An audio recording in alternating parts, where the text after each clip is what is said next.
ایک نوجوان ہمارا طبیعی دوست گلاسگو میں رہتا تھا، وہ بیمار ہو کے ہاسپٹل گیا ہے، تو اس کی جو اٹینڈنٹ نرس تھی اس نے 3-4 دن کے بعد کہا کہ آپ مجھ سے شادی کریں گے؟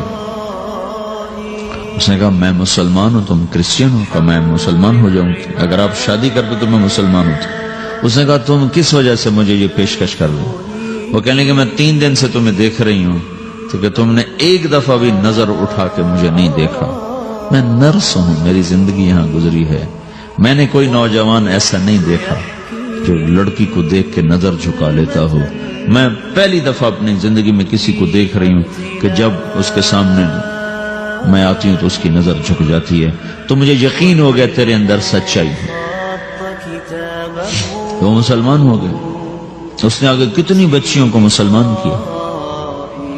پھر اشفاق احمد صاحب مرحوم تھے، یہ ڈرامہ رائٹر، ان سے اچھی سلام دعا تھی میری، تو ایک دن مجھ سے کہنے لگے کہ میں تبلیغ کے کام سے متاثر ہوا ہوں انگلینڈ جا کر، پاکستان میں نہیں انگلینڈ جا کر، تو میں ایڈنبرا میں پارک میں بیٹھا تھا، میری بیوی میرے ساتھ بیٹھی تھی، تو ایک جماعت آئی، انہوں نے آ کر اذان دی مغرب کی اور نماز پڑھی۔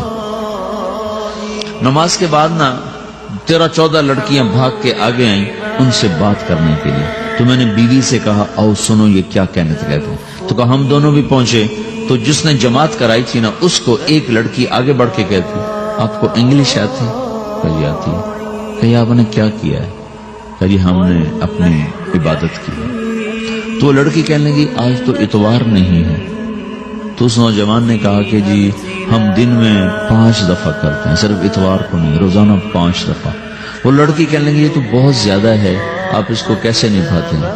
تو اس نے اس کو جواب دیا، 2-3 سوال اس نے اور کیے، جواب دیا، تو کہنے لگی اچھا بہت مہربانی، اس نے سے ہاتھ بڑھایا آگے ملانے کے لیے تو وہ نوجوان کہنے لگا میں آپ سے معافی چاہتا ہوں، میں آپ کو ہاتھ نہیں ملا سکتا۔ تو اس لڑکی نے کہا کیوں؟ کہ یہ ہاتھ میری بیوی کی امانت ہے اور کسی کو نہیں لگ سکتا۔ تو لڑکی کھڑی تھی، وہ زمین پہ گر گئی، صرف اس بہت وہ زمین پہ گر گئی، کھڑے کھڑے وہ زمین پہ گر گئی، اور وہ بچوں کی طرح رونے لگی پھوٹ پھوٹ کے، اور کہنے لگی وہ لڑکی کتنی خوش قسمت ہے جس کے تم خامد ہو، کاش یورپ کے مرد بھی ایسے ہی ہوتے۔ جس رب نے نفسیات بنائی ہے، وہ اگر کوئی عورت کپڑے اتار دے تو اس کی نفسیات بدل جائے گی، چاہے وہ مغرب میں پیدا ہو چاہے وہ مشرق میں پیدا ہو۔ عورت کی نفسیاتی حیا ہے اور وفا ہے، کسی وفادار کی تلاش ہے، تو وہ اس کو پتہ بھی نہیں ہے کہ مشرق کا حیا کیا ہے، لیکن وہ اس کو اللہ نے عورت بنایا ہے، اس کے اندر کی وہ نہیں مر سکتی چیز۔ کاش یورپ کے مرد بھی ایسے ہوتے۔ اور آنسو پوچھتی ہوئی وہاں سے اٹھ کے چل دی۔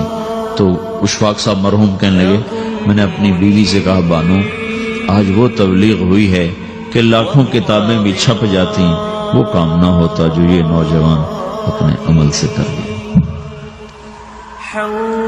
تو میرے عزیزو کٹی پتنگ نہ بنو، اپنی کٹی پتنگ کی منزل کوئی نہیں رہتی۔